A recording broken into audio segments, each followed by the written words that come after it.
Imagine India, a land of 1,000 tongues, countless cultures and myriad beliefs, all living under one sky.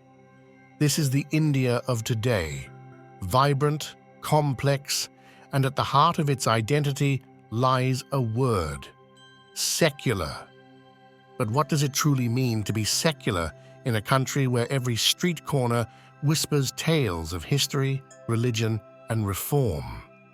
Our journey begins on January 26, 1950, when India embraced its constitution, a document that promised justice, liberty, equality, and fraternity to all.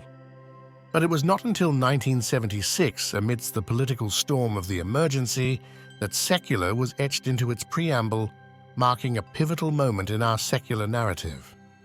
This amendment was a beacon for some, a controversy for others.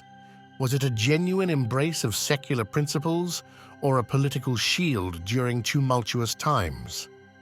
The debate raged, setting the stage for the grand drama of the Uniform Civil Code.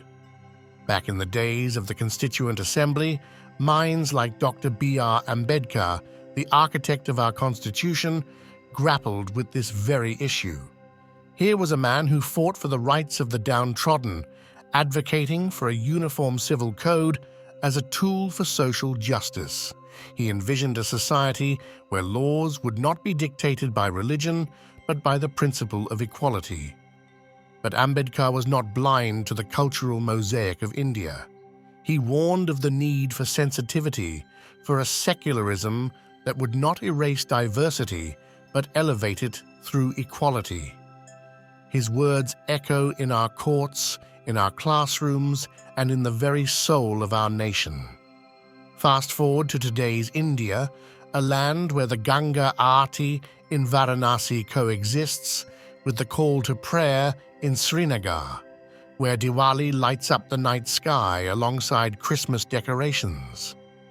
Yet beneath this tapestry of coexistence, the debate over uniform civil code simmers, often used by political parties as a pawn in the game of power. From one side, the UCC is heralded as the path to true secularism, a way to dismantle religious laws that perpetuate gender inequality. From the other, it's seen as an assault on cultural autonomy, a move towards cultural homogenization under the guise of unity. Politicians have danced with this idea, sometimes embracing it for votes, other times shunning it for the same reason. The climax of this saga is not in a courtroom or legislative debate, but in the hearts of every Indian. It's about whether we can weave together the threads of our diverse heritage into a fabric strong enough to hold our democracy. But here's where our story turns hopeful.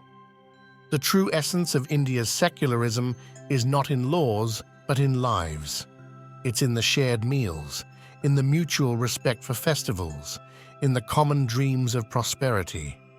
This is the India Ambedkar dreamed of, where secularism is not a political slogan but a lived reality.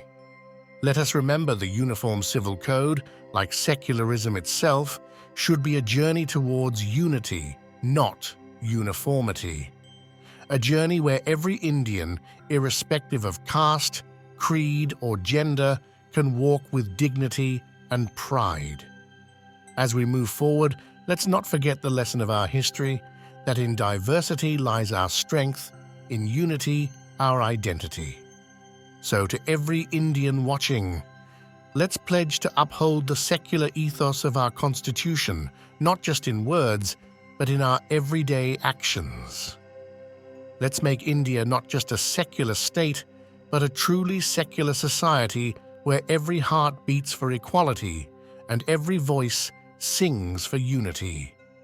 Thank you for joining me on this journey through India's secular saga.